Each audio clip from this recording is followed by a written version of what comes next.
God of War Ragnarok lets RE Village's Lady Dimitrescu fight Kratos.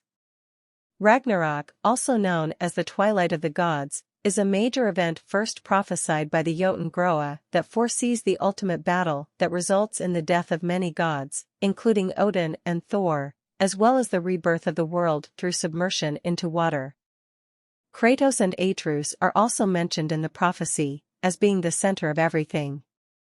While the 9 Valkyries served as optional bosses in the previous game, God of War Ragnarok instead challenges players to find and defeat 12 spectral Berserkers.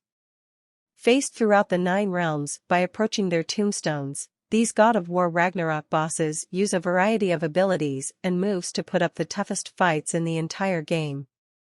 Once players defeat the first 11 Berserkers, including Maggie Robertson's powerful Skjóthendi the Unerring, they can face King Hrólf Kraki for the ultimate test of God of War Ragnarok's combat system. Lady Dimitrescu, the beloved vampire antagonist from Resident Evil Village, makes a surprise appearance in God of War Ragnarok to do battle with Kratos. The statuesque villain is known for her immense stature and the razor-sharp claws that she can use to eviscerate players. Lady Dimitrescu is a deadly threat in Resident Evil Village, but the Ghost of Sparta may prove her equal when they face off in God of War Ragnarok. Voice actress Maggie Robertson, who portrays Lady Dimitrescu in Resident Evil Village, recently took to Twitter to reveal her surprising role in God of War Ragnarok. The powerful voice of Lady Dimitrescu can be heard emanating from Skjóthendi the Unerring, one of the optional Berserker bosses added to the mythic sequel. Found in the mist fields of Niflheim, Skjóthendi is a daunting foe who can inflict the Bifrost status effect and pelt Kratos with a variety of ranged attacks. The Berserker's voice is clearly reminiscent of Lady Dimitrescu, making the intimidating boss even more terrifying to face. Lady Dimitrescu is the most popular character from Resident Evil Village, with fans praising the regal vampire for her stunning beauty and Maggie Robertson's amazing vocal performance. The recent RE Village Mercenaries DLC added Dimitrescu to even more of the survival horror experience, with players now able to control her in the optional Mercenaries mode. While fighting off waves of enemies as the volatile vampire is certainly appealing, the DLC sadly removes the vampiric villain's best asset. In the base game, Dimitrescu stands at a breathtaking 9 feet and 6 inches tall, but the version playable in the Resident Evil Village Mercenaries DLC is unfortunately reduced to under 9 feet. Norse mythology. In Norse mythology, Ragnarok is a series of future events, including a great battle, foretold to ultimately result in the death of a number of major figures, including the gods Odin, Thor, Tyr, Freyr, Heimdall, and Loki, the occurrence of various natural disasters, and the subsequent submersion of the world in water.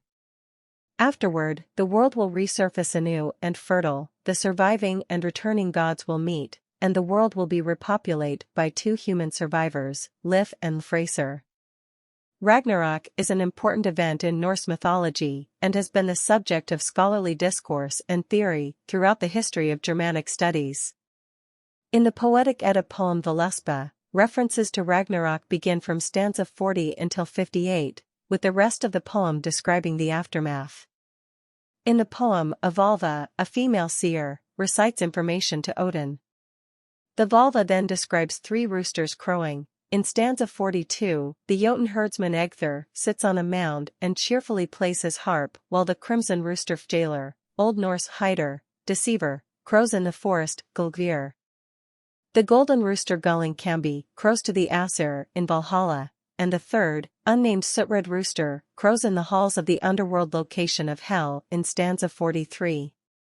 God of War, Ragnarok.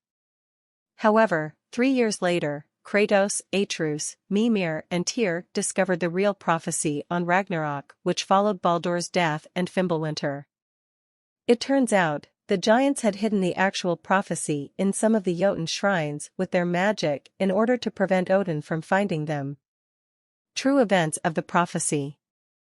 In the past, Skoll and Hati were captured by Odin only to be freed by the Jötnar. The wolf pups escaped and resided in Vanaheim. Skoll and Hati would begin their chase of the sun and moon in the future, until the moon itself was somehow stolen by the Einherjar, leaving Hati with nothing to chase. Skoll will stop chasing after the sun and will resume until the moon is returned to the sky. A Jötunn champion comes along and frees the moon, allowing both the sun and moon to create an eclipse. Skoll and Hati will then chase an arrow that has been fired, allowing everything to go back to normal until they finally catch their prey, which would mark the beginning of Ragnarok. Kratos will lead the armies of the other realms against Odin, Thor, and the army of Asgard. The armies include the elves, the dead, and the Vanir. The battle between Thor and Jormungandr will still occur, in which the god of thunder will strike the world serpent and sending Jormungandr back in time. Surt will become Ragnarok itself, in which he will destroy Asgard, thus fulfilling his destiny. The other realms of Yggdrasil will continue to thrive. Odin dies in the end, bringing victory to the armies of the other realms. Trivia. Despite the fact that Mimir was an ally of the giants, it appears that they decided to not tell him of the full events of Ragnarok, which resulted in him only being able to assume what the events were with the disconnected knowledge that the Aesir themselves had. This led to him incorrectly stating that the prophecy did not take into account the presence of Kratos and Atreus, when in fact they were involved from the very beginning.